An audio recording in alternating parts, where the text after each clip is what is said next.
सब लोग मुट्ठी बंद करेंगे, हाथ ऊपर करेंगे और दिल से बोलेंगे, भारत माता की, भारत माता की, इनकलाब, इनकलाब, वंदे, वंदे।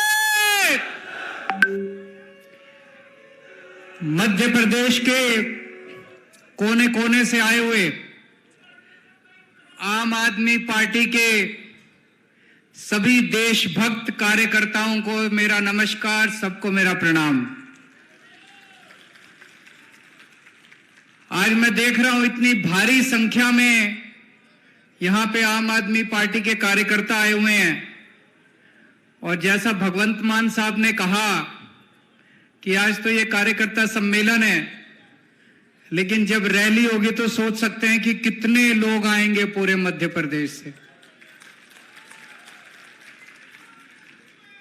अभी कुछ दिन पहले आई लव यू टू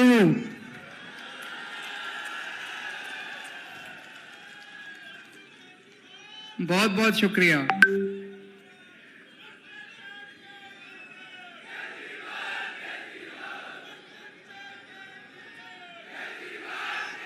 अभी कुछ दिन पहले मध्य प्रदेश से कुछ लोग मेरे से मिलने के लिए आए। उनसे मैं बातचीत करने लगा। मैंने उनसे पूछा, मध्य प्रदेश की सबसे बड़ी समस्या क्या है? तो कोई बोला जी भ्रष्टाचार, कोई बोला बेरोजगारी,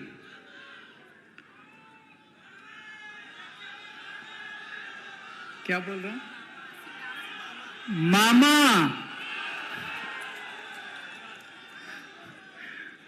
उस पे आ रहा हूं मैं, अभी उस पे भी आ रहा हूं। लोग कह रहे हैं कि मामा सबसे बड़ी समस्या है।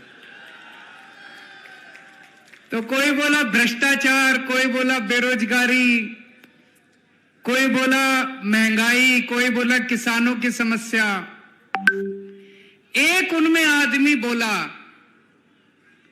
कहता है सरकार सर जी, हमारे मध्य प्रदेश में सरकारें बेची जाती हैं और सरकारें खरीदी जाती हैं, यह सबसे बड़ी समस्या है। कहता है आज हर मध्य प्रदेश का नागरिक, हर व्यक्ति अपने आप को बेबस महसूस कर रहा है।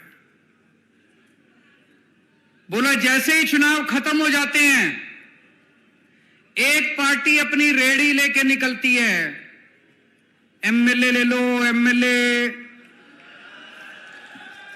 ले लो, एमएलए, एक एमएलए के इतने 10 पे डिस्काउंट मिलेगा, पूरी सरकार गिरानी है तो इतने, और एक पार्टी खरीदने के लिए तैयार बैठी है।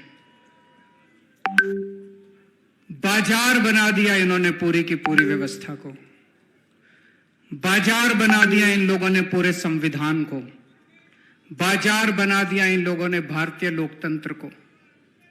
जहां पे खुलेआम एमएलए बिकते हैं, खुलेआम एमएलए खरीदे जाते हैं। आज मध्य प्रदेश का एक एक नागरिक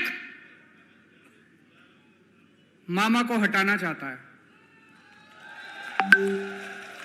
पिछली बार भी हटा दिया था, लेकिन बस नहीं चलता। इसको वोट दो या इसको वोट दो, सरकार तो बीजेपी की बनेगी। एक बेचारा मध्य प्रदेश वाला कहां जाए? बेबस हो गया है मध्य प्रदेश का एक एक वोटर, बेबस हो गया है मध्य प्रदेश का एक एक आदमी। कैसे बदले इस सरकार को समझ में नहीं आ रहा लोगों को। चाहे कांग्रेस को वोट दो, चाहे बीजेपी को वोट दो, सरकार तो मामा की बनेगी, सरकार तो बीजेपी की बनेगी।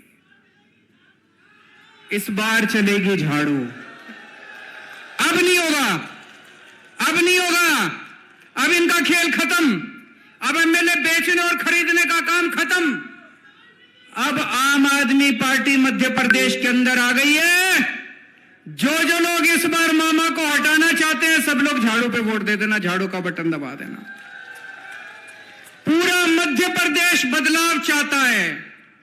पूरा मध्य प्रदेश बदलाव चाहता है, चेंज चाहता है, परिवर्तन चाहता है, लेकिन बेबस थे, मजबूरी थी, कर नहीं सकते थे। अब आपको एक विकल्प मिल गया, ईमानदार पार्टी मिल गई। जैसे दिल्ली के अंदर ठीक किया, पंजाब के अंदर ठीक किया, अब मध्य प्रदेश को भी बदलेंगे और उसका ट्रेलर मिल चुका है। सिंगरौली के अंदर हमारी बहन रानी अग्रवाल सिंगरौली की मेयर बन चुकी हैं। आम आदमी पार्टी की एंट्री हो चुकी है, मध्य प्रदेश के अंदर एंट्री हो चुकी है और आने वाले विधानसभा चुनाव के अंदर पूरी की पूरी फिल्म दिखाई जाएगी। आजादी के बाद से लेके आज तक 45 साल कांग्रेस की सरकार रही, 45 साल कांग्रेस ने राज किया, 20 साल बीजेपी ने राज किया। आपने मौका देने में तो कोई कसर नहीं छोड़ी। अब ये बीजेपी कांग्रेस वाले ये नहीं कह सकते भाई हमको मौका नहीं दिया था, मौका तो बहुत दिया था। 45 साल बहुत होते हैं जी, अगर कुछ करना चाहते तो कर देते, नहीं 20 साल बहुत होते हैं, कुछ करना चाहते तो कर देते। बीजेपी वाले बहुत मौका दिया इन्होंने, बारी बारी आपने मौका दिया, बारी बारी ये बारी बारी करके लूटा इन्होंने, बारी बारी करके लूटा। अब ये नहीं कह सकते मौका नहीं दिया था, बहुत मौका दिया था। एक मौका बस इस बार आम आदमी पार्टी को दे के देख लो। अगर काम ना करूं तो दूसरी बार वोट मांगने नहीं आऊंगा मैं आपसे। एक मौका दे के देख लो। दिल्ली के लोगों ने मेरे को एक मौका दिया था, एक बार अन्ना आंदोलन हुआ, रामलीला मैदान से निकले हम लोगों ने देखा यार ये लड़के तो ईमानदार हैं, कट्टर ईमानदार हैं, देशभक्त हैं। लोग कहते थे केजरीवाल जिद्दी बहुत है, जिद्दी है, भ्रष्टाचार मुक्त भारत मेरी जिद है। दिल्ली के लोगों ने देखा और दिल्ली के लोगों ने एक मौका दिया था मेरे को, छोटा सा मौका, 49 दिन की सरकार दी थी लोगों ने। दिल्ली के लोगों ने मेरे को बस 49 दिन का मौका दिया था। इतना प्यार हो गया दिल्ली के लोगों को मेरे से, इतना प्यार हो गया, अगली बार 67 सीट दे दी 70 में से। बीजेपी को 3 सीट दी, कांग्रेस को 0 सीट दी, आम आदमी पार्टी को 70 में से 67 सीट दे दी। अगले 5 साल और इतना अच्छा काम किया, और इतना अच्छा काम किया, 70 में से 62 सीट दे दी तीसरी बार हम लोगों को। दिल्ली के हमारे काम की बात पंजाब पहुंची तो पंजाब में लोगों ने 117 में से 92 सीट दे दी, 92 सीट। दिल्ली के अंदर हमने सबकी बिजली मुफ्त कर दी, पंजाब के अंदर हमने सबकी बिजली मुफ्त कर दी। मध्य प्रदेश एक मौका दे के देखो, आपकी भी बिजली मुफ्त कर देंगे। दिल्ली के अंदर हमने शानदार सरकारी स्कूल बना दिए, गरीबों के बच्चों को शानदार शिक्षा मिल रही है। कभी सोच नहीं सकते थे, सरकारी स्कूल तो टेंट में चलते हैं, सरकारी स्कूल तो टूटे फूटे होते हैं, मास्टर आता नहीं है, बच्चे पढ़ते नहीं हैं, गरीब लोग मजबूरी में अपने बच्चों को सरकारी स्कूल में भेजते हैं। सब बदल दिया दिल्ली के अंदर, क्रांति आ रही है सरकारी स्कूलों में दिल्ली में। वो क्रांति अब पंजाब में शुरू हो गई। मान साहब शानदार काम कर रहे हैं, सरकारी स्कूलों का कायाकल्प कर रहे हैं। मध्य प्रदेश वालों एक मौका दे के देखो, आपके बच्चों का भविष्य बना दूंगा मैं।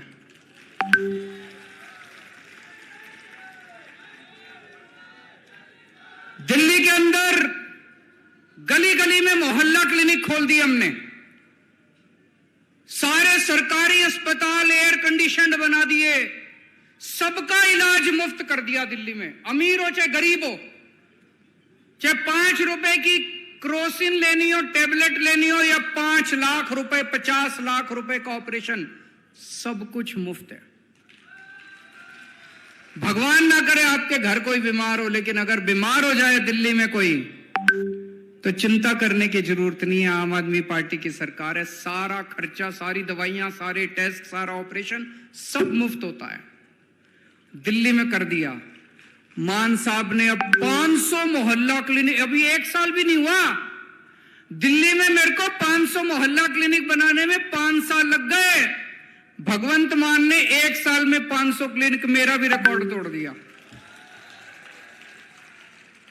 मध्य प्रदेश वालों, एक मौका देके देख लो, आपका सबका इलाज मुफ्त कर दूंगा। सारे मध्य प्रदेश के लोगों का शानदार मोहल्ला क्लिनिक बनाएंगे, शानदार अस्पताल बनाएंगे, सबका इलाज मुफ्त कर देंगे, चिंता करने की कोई जरूरत नहीं है। पंजाब के अंदर अभी कई फसलों पे इन्होंने एमएसपी देना चालू कर दिया। एमएसपी का आंदोलन छेड़ा था ना अभी किसानों ने, भाई एमएसपी दो, एमएसपी दो। पंजाब में शुरुआत हो गई है, कई फसलों पे अब एक एक फसल जोड़ते जा रहे हैं, एमएसपी देते जा रहे हैं, एमएसपी देते जा रहे हैं। मुआवजा, फसल अगर बर्बाद हो जाए किसानों को मुआवजा मिलने लग गया, दिल्ली में भी मिलने लग गया, पंजाब में भी मिलने लग गया, मध्य प्रदेश में मौका मिलेगा, मध्य प्रदेश में भी मुआवजा मिलेगा। दिल्ली में मैंने 12 लाख 5 साल में 12 लाख बच्चों को नौकरियां दिलवाई हैं, 12 लाख युवाओं को। पंजाब में 1 साल में 27,000 सरकारी नौकरियां दी हैं। और मैं अभी हमारे पंकज सिंह जी से बात कर रहा था, ये बता रहे थे कि कई सारे बेरोजगार अपना धरना लेके आंदोलन करने के लिए जब यहां आए तो उनके ऊपर पुलिस ने डंडे बरसा दिए। अरे अपने ही तो लोग हैं यार, कोई पाकिस्तान से थोड़ी आए हैं, अपने ही तो बच्चे हैं, रोजगार मांगने आए हैं, डंडे क्यों बरसाते हो? रोजगार नहीं दे सकते तो उनको गले तो लगा लो, कम से कम प्यार से बिठा के चाय तो पिला लो, रोटी तो खिला दो उनको, डंडे क्यों बरसाते हो उनके ऊपर? हमको नौकरी देनी आती है, हमारी नीयत साफ है। दिल्ली में करके दिखाया, पंजाब में करके दिखाया। मध्य प्रदेश के युवाओं से मेरी अपील है, एक मौका देके देख लो, आपको सबके लिए नौकरी का इंतजाम कर दूंगा मैं। जितने कच्चे कर्मचारी थे, बहुत सारे कच्चे कर्मचारी होते हैं ना सरकार में, होते हैं कि नहीं होते? उनकी सबकी एक ही मांग होती है, हमको पक्का करो, हमको पक्का करो। मान साहब ने अभी 25,000 सरकारी कर्मचारियों को पक्का कर दिया। मध्य प्रदेश में जितने कच्चे कर्मचारी हैं सबको पक्का कर देंगे दोस्तों। हमें काम करना आता है। इस देश के अंदर एक नई किस्म की राजनीति शुरू की है हमने। पहले होती थी धर्म की राजनीति, जात की राजनीति, गाली गलौज की राजनीति, भ्रष्टाचार की राजनीति। अब हमने शुरू की है काम की राजनीति।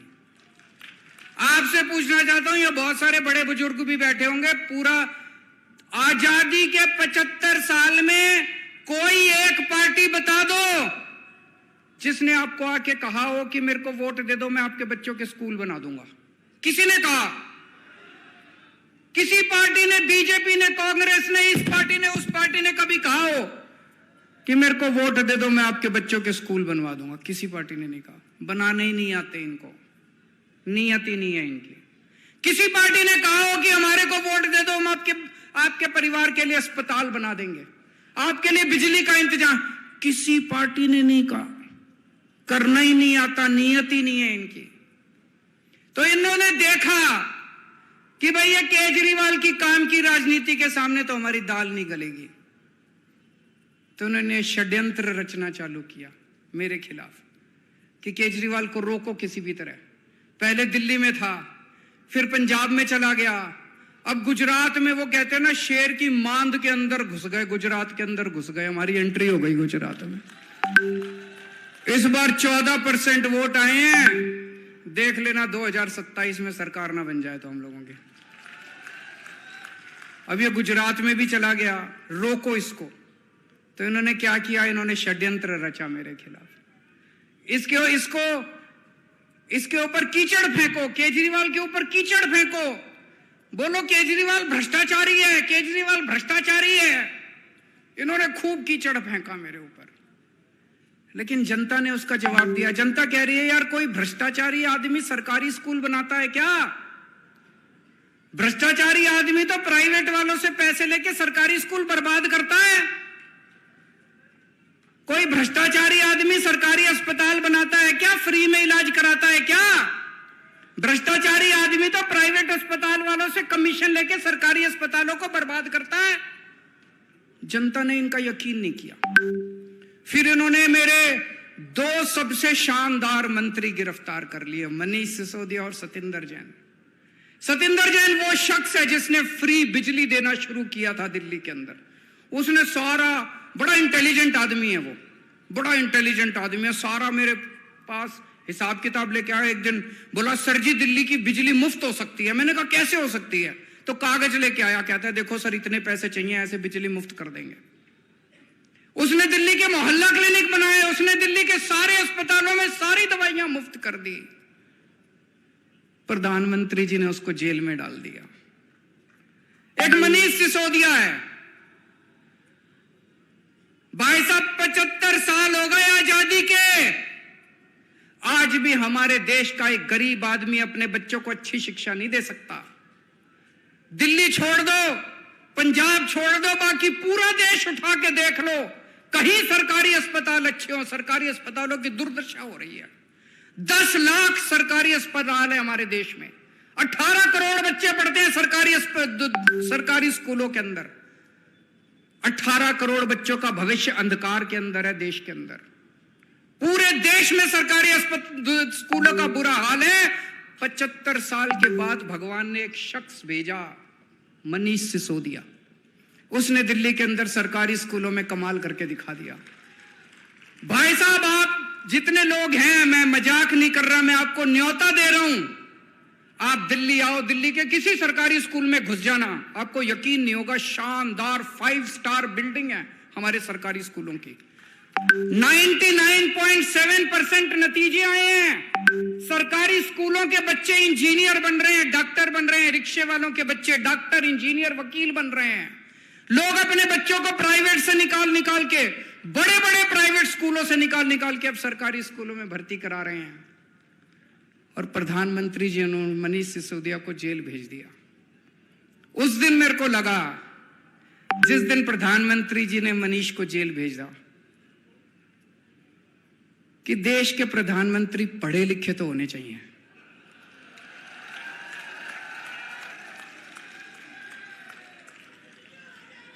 होने चाहिए कि नहीं होने चाहिए? अगर देश के प्रधानमंत्री पढ़े लिखे होते तो उनको शिक्षा का महत्व पता होता कि शिक्षा कितनी जरूरी है देश के विकास के लिए। अगर देश के प्रधानमंत्री देशभक्त होते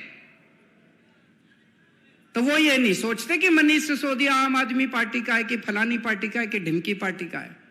वो मनीष सिसोदिया जैसे शख्स को देश का शिक्षा मंत्री बना देते और कहते थे, जा मनीष सिसोदिया 10 लाख स्कूल ठीक कर दे अब तुम।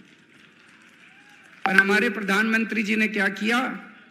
ऐसे शख्स को उठा के जेल में डाल दिया। उस दिन मुझे लगा कि देश के प्रधानमंत्री पढ़े लिखे होने चाहिए। और भी बहुत जरूरी है प्रधानमंत्री को पढ़े लिखे होना। अगर कम पढ़ा लिखा प्रधानमंत्री होगा, कोई भी आके उनको बेवकूफ बना देगा। कोई आके बोलेगा, सर आप नोटबंदी कर दो, भ्रष्टाचार खत्म हो जाएगा।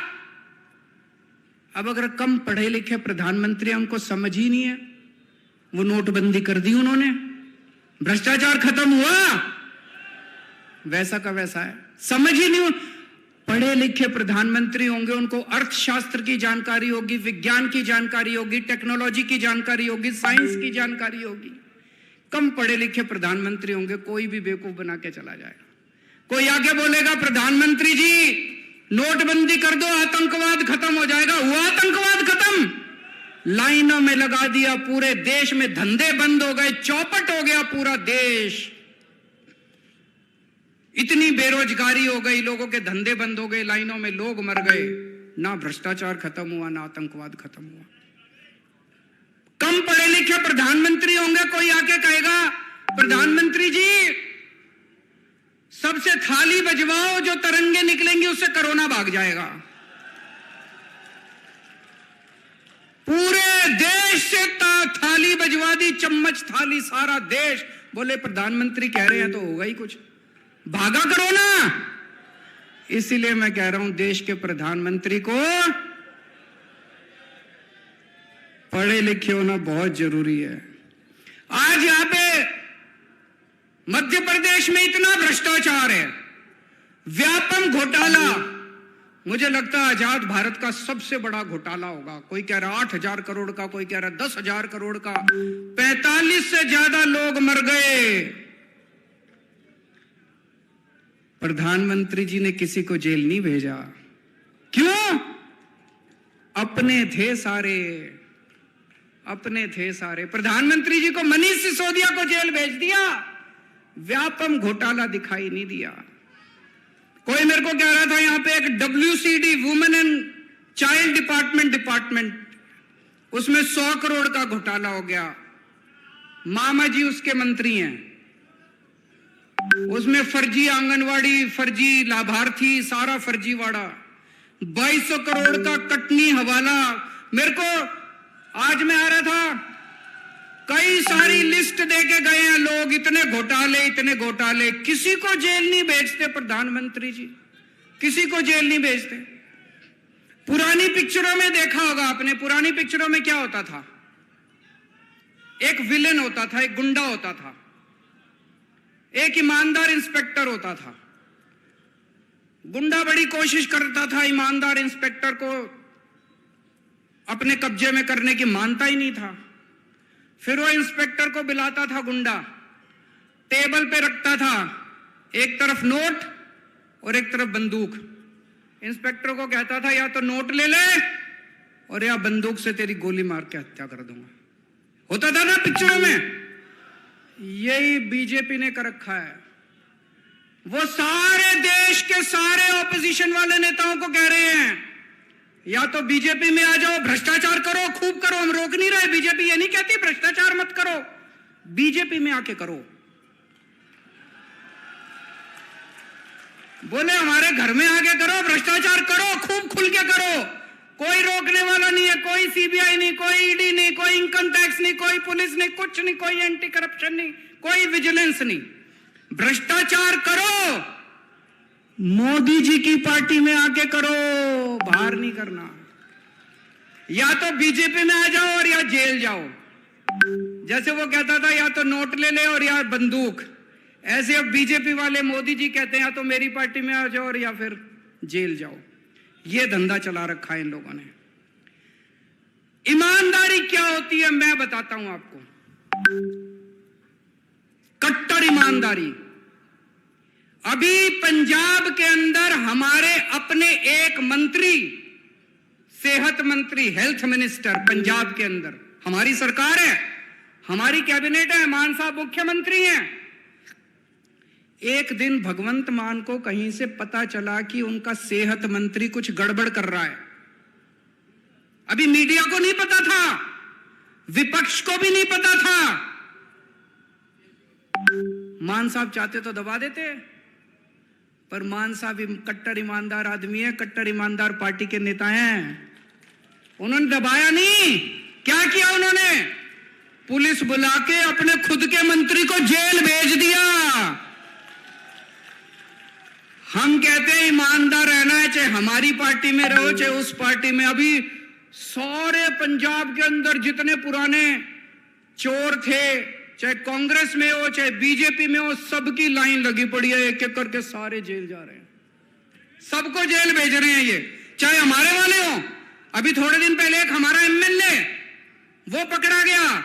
इन्होंने आप देखा, मेरे साथ बैठे थे गाड़ी में, आप देखा ना ताब, इन्होंने तुरंत पुलिस कमिश्नर को फोन करके कहा एमएलए को गिरफ्तार कर लो। हमारा अपना एमएलए था। मोदी जी, ये होती है ईमानदारी। जो तुम कर रहे हो वो ईमानदारी नहीं कर रहे, तुम कर रहे हो वो भ्रष्टाचार मुक्ति नहीं कर रहे। हम अपने वालों के खुद के खिलाफ भी एक्शन लेने की हिम्मत करते हैं।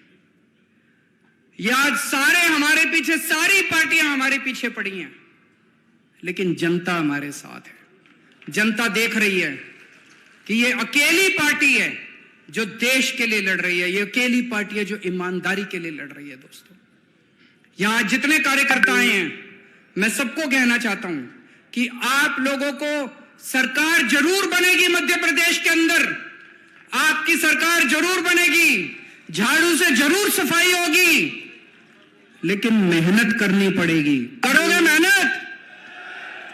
एक एक घर में जाना पड़ेगा, बैठना पड़ेगा, सबको समझाना पड़ेगा, रात दिन मेहनत करनी पड़ेगी, सारे जनता को साथ लेना पड़ेगा और अंत में मेहनत का नतीजा जरूर मीठा होगा। भगवान आपके साथ है क्योंकि आप सत्य के रास्ते पे चल रहे हो, आप ईमानदारी से काम कर रहे हो। हमारी ईमानदार पार्टी है, भगवान हमारे साथ है। हमारे पास चाहे पैसा ना हो, जैसे महाभारत के अंदर पांडवों के साथ कृष्ण जी थे और कौरवों के साथ सारी नारायणी सेना थी, इनके साथ इनके पास दल बल सब कुछ है, हमारे साथ ऊपर वाला है, हमारे साथ भगवान कृष्ण है। भारत माता की